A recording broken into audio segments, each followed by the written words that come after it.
Hey guys, happy New Year's Eve, happy Christmas Eve. So, yeah, I am really looking forward to next year. I've been like just mulling over this past year, and I swear I'm actually really stoked with how this year went. I feel like a lot of good progress was made. And so, like for next year, it's like what's the resolution? What are the resolutions? And I think it's like I'm gonna make it for you, and I'm gonna make one for myself, and they're the same.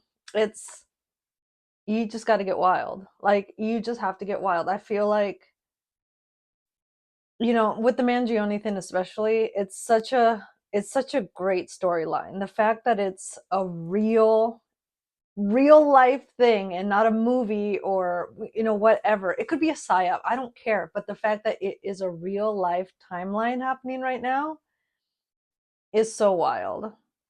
Like unlike a lot of people, I'm willing to say like what that man did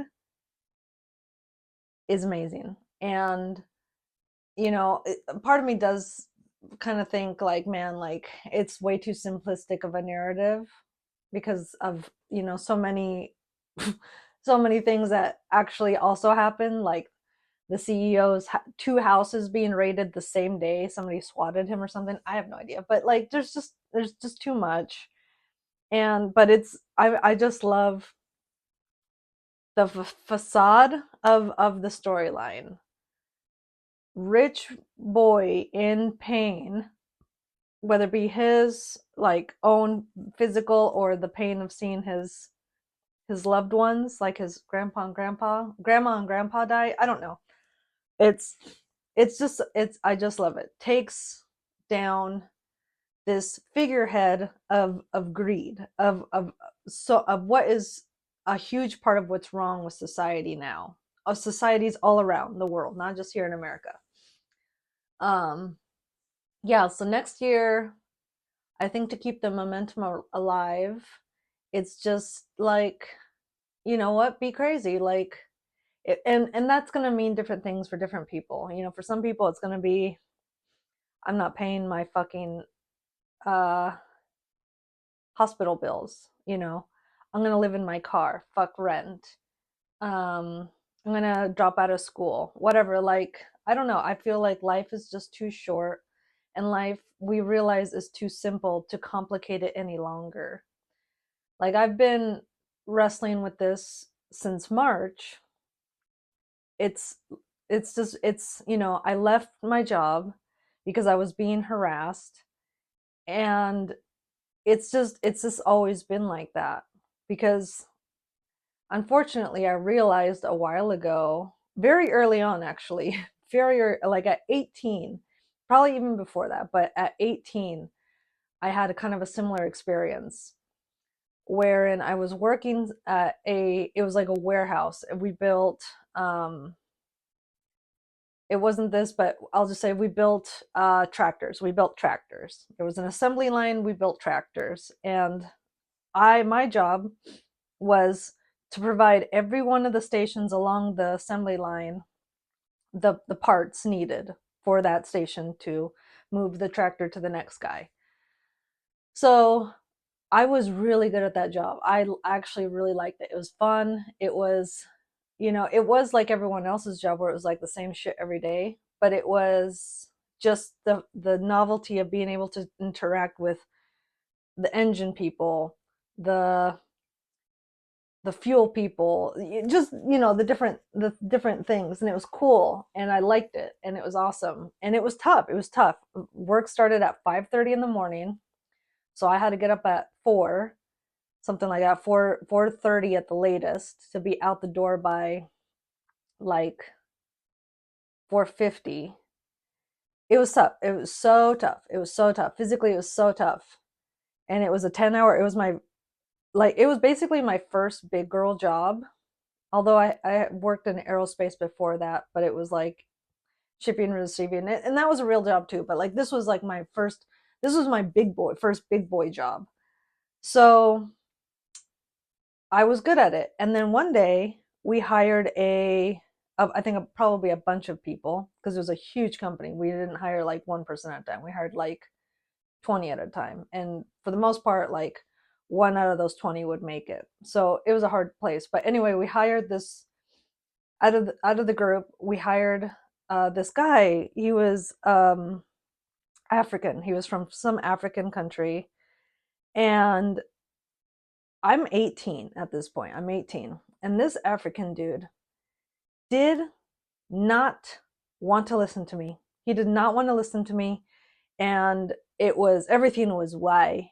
Everything was like, you do it. It was so weird. It was like, I'm training you, ass. Like, you're going to have to get over the fact that I'm a girl, because I was still basically a girl at that point.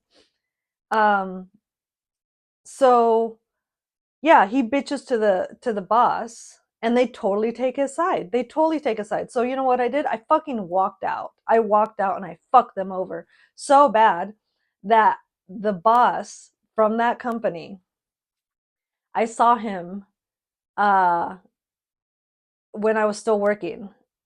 He came into my work a couple times and he would always look at me.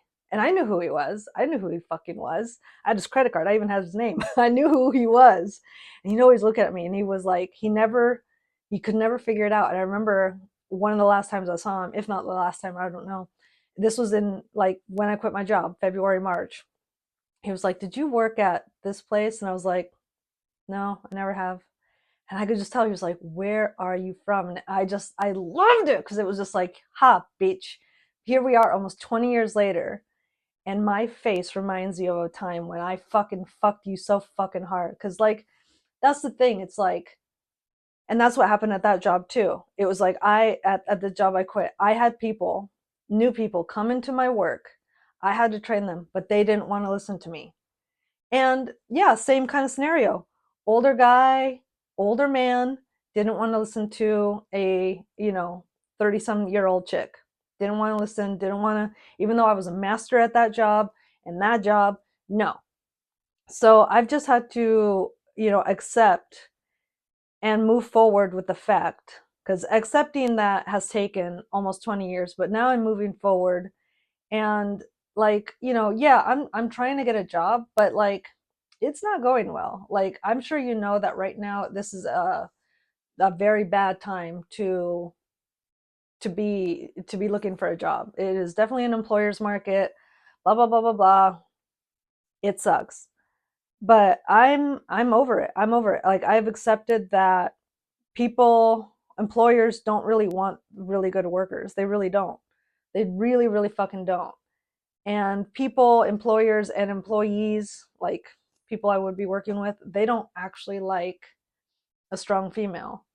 Like they cannot deal with it because whether they're a guy or another girl, like they just can't. It's really hard. Like there's no respect in the world anymore. There's no fucking respect.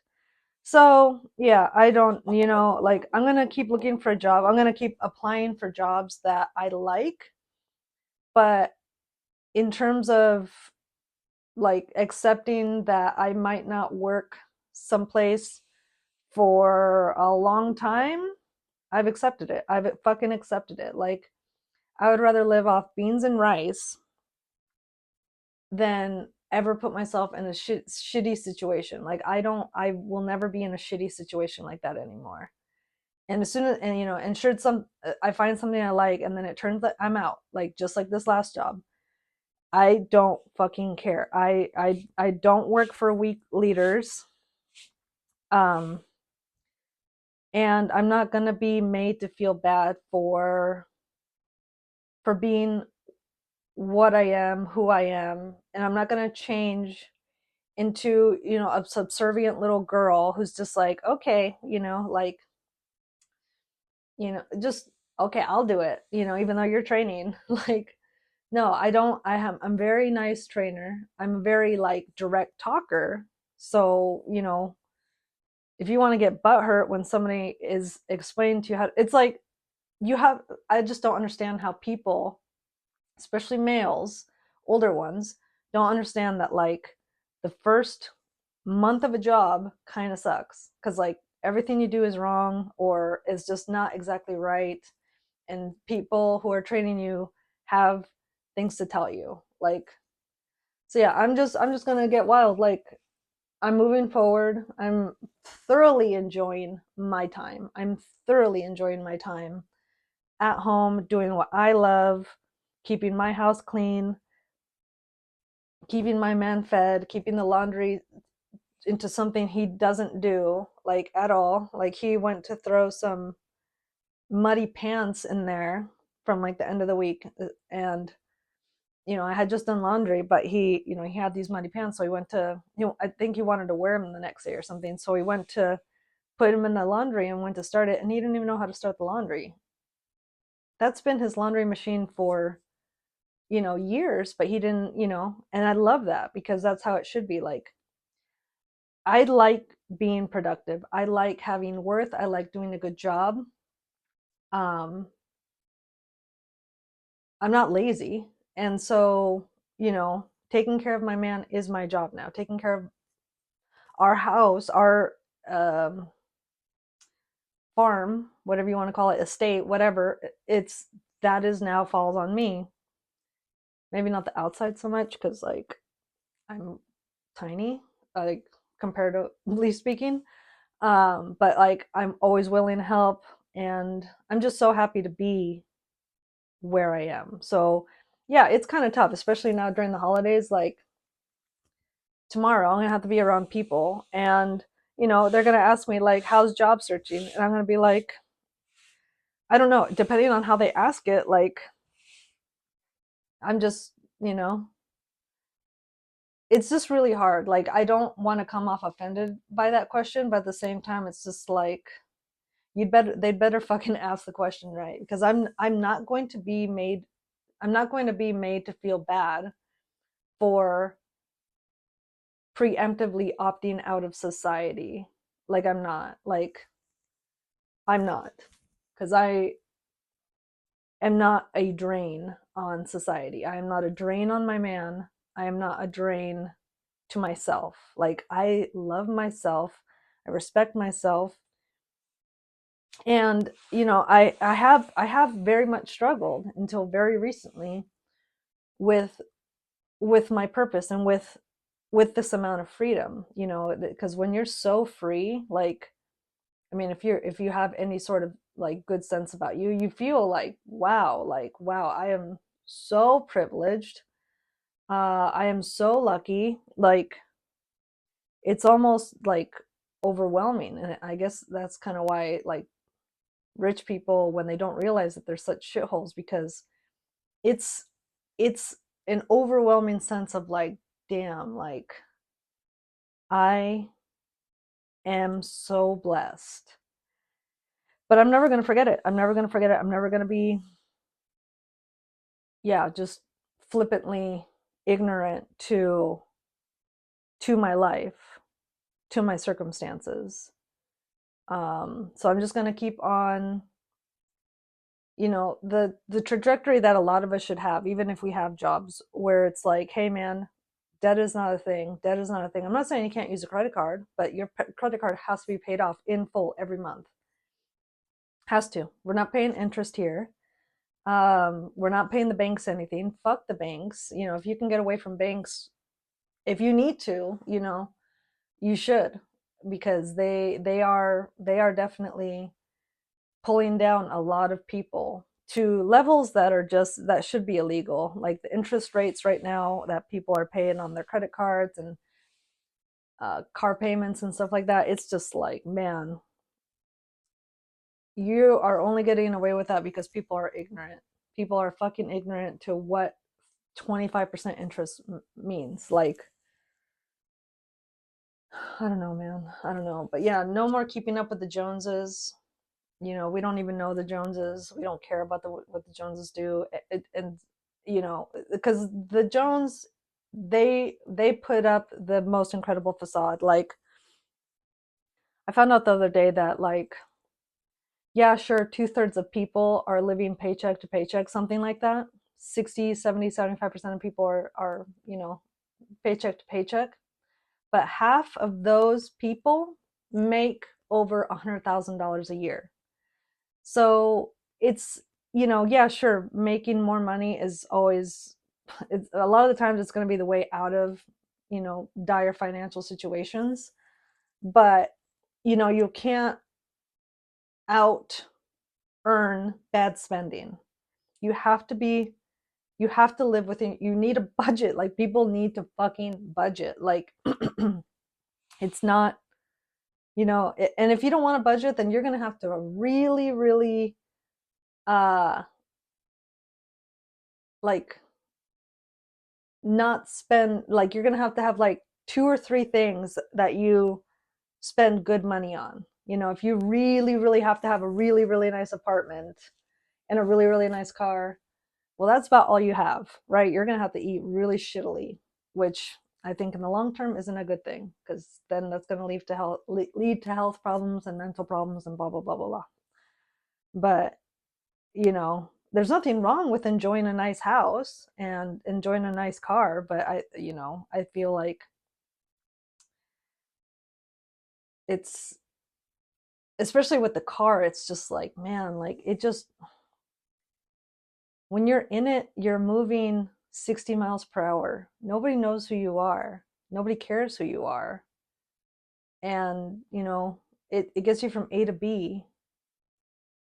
Like, and, most of that time, B is work. Like, what you drive at to work isn't going to change people's opinion of you because they work with you. How you work is what their opinion of you is actually based on, not your fucking car. It's not like you can be a total chode at work but show up in a, insert whatever, the coolest car in the world, and that changes people. Oh, he's a total douche, but he comes to work in a fucking, no, like, so he's actually okay. No, that's not how it works. um yeah, I think next year it's like, part of getting wild, because that's what the resolution is getting wild. It's like becoming more authentic, becoming much more connected to the people around you, and much more disconnected from the systems around us that are lying to us, that are making us feel bad, that are overworking us. Like, oh my god, you guys need to look up this video. It's called Work, just WORK, and then there's a period at the end. I can't remember the channel name, but it's one of those like kind of infotainment ones. It's really good, but it gives you the history of work. And it's just it's so like, it's not going to make you a socialist or anything like that, but it's definitely going to give you, I think, the who, what, where, why, many reasons under those categories of like why work is something that we really need to, as a collective, but also as individuals, we need to kind of reassess why we do it, why we're doing it. The why, you hear that all the time, like in therapy and stuff. It's like, what's your why? Why do you want to quit drugs? Why do you want to stop gambling? Why do you want to blah, blah, blah, whatever? Why do you want to be a better person, basically? Um, and yeah, just answering that, I think, for your day-to-day life, I think is just as important. Like, why do you feel like you have to work 6 days a week, um for 10 hours a day? Like, why do you, what are you paying for? And is it really worth it? Like, so many people work so much for kids to give them so much, and it's like, man, did you have that much growing up? you know can you remember the kid that had so much? Like, what's he doing now? He's probably doing meth under a bridge, because when you set people up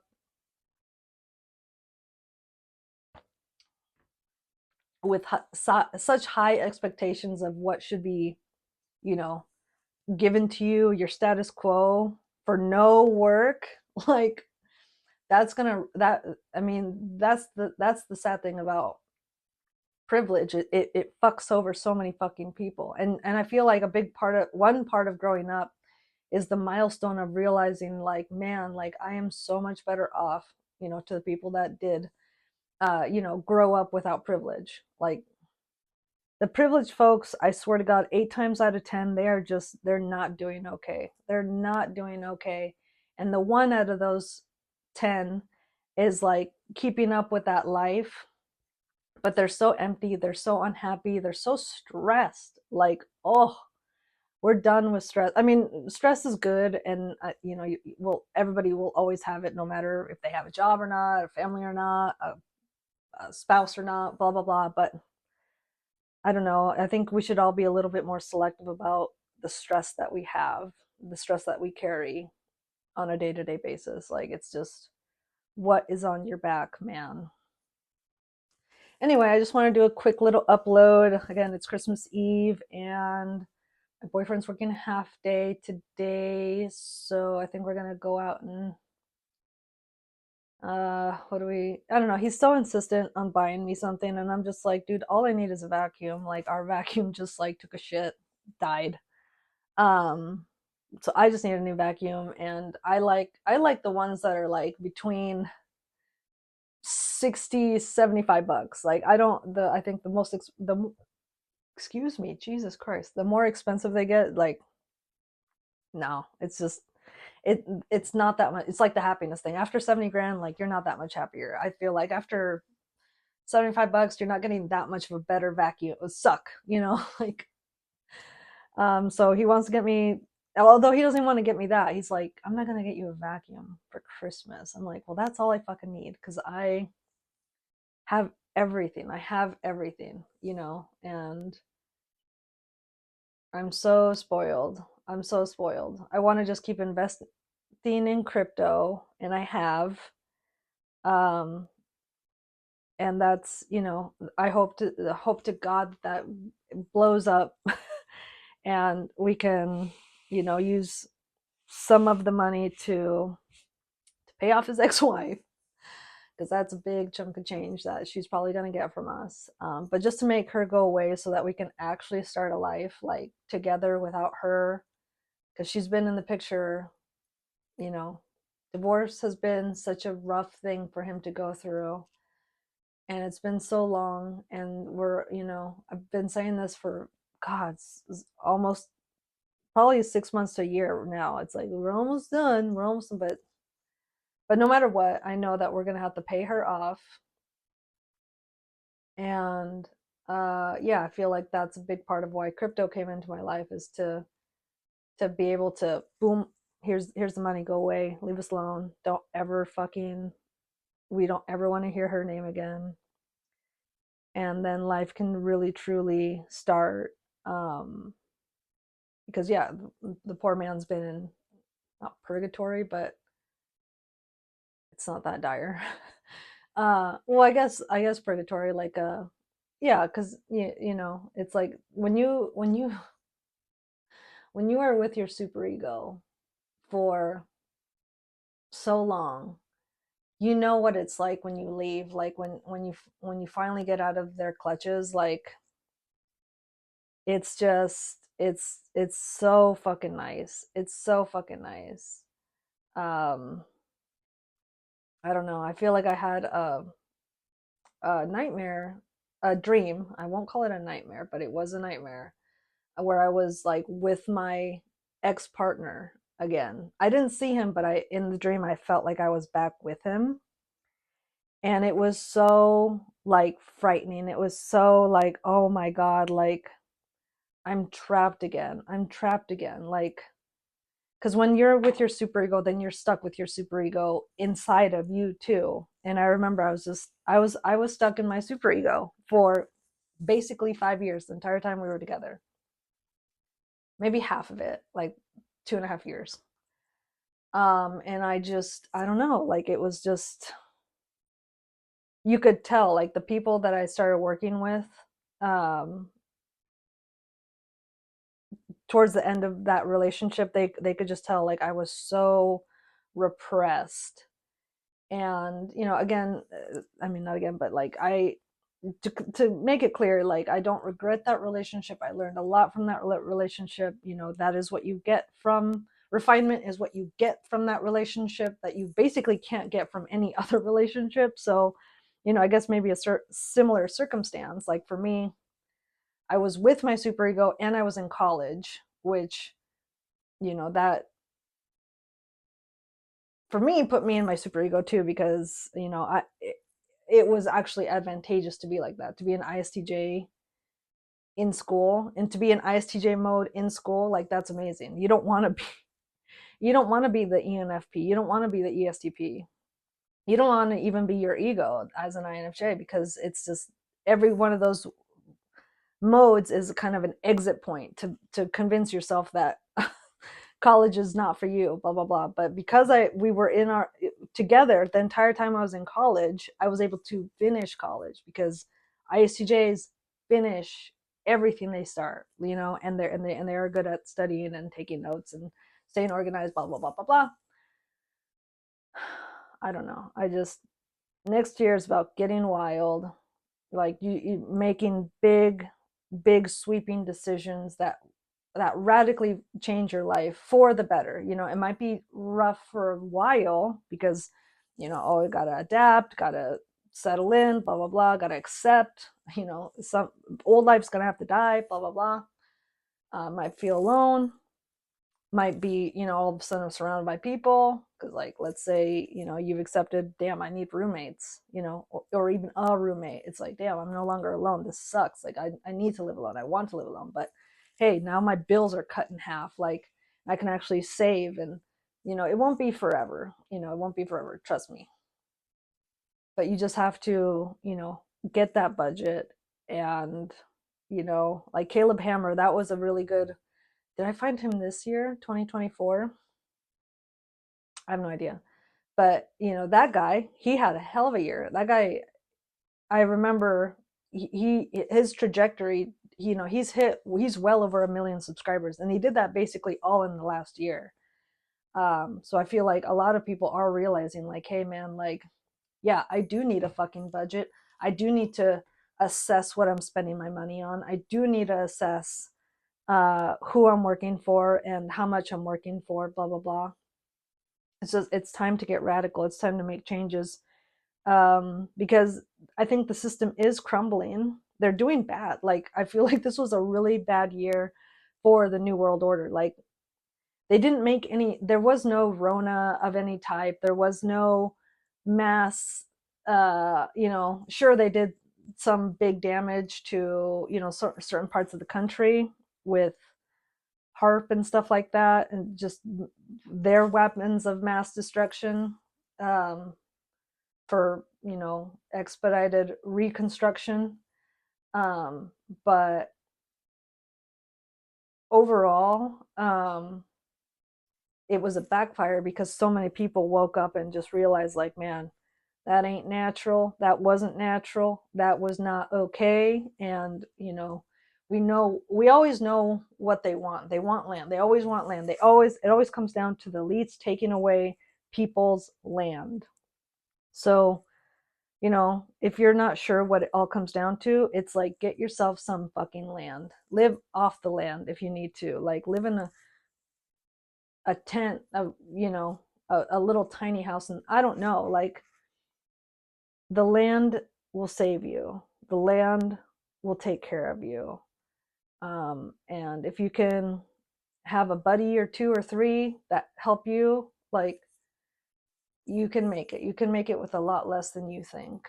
And you can save, and you can, get security, um, gradually, to a point where, one day you are secure, and it's amazing. And for the most part, don't are not dependent on the government. And that's just such a nice place to be, because the government, they don't fucking care about you. They don't care about anybody. Sorry, I just did my skincare, so my hair is out of my area, and I need to do it a little bit, and I need to get a better shirt, but I've just been cleaning. So anyway, thank you guys for tuning in. Merry Christmas. Happy Christmas Eve. I'll probably upload before the new year. Probably. So yeah, just, I don't know. Just get wild, whatever that means to you. Thank you. Take care. Bye.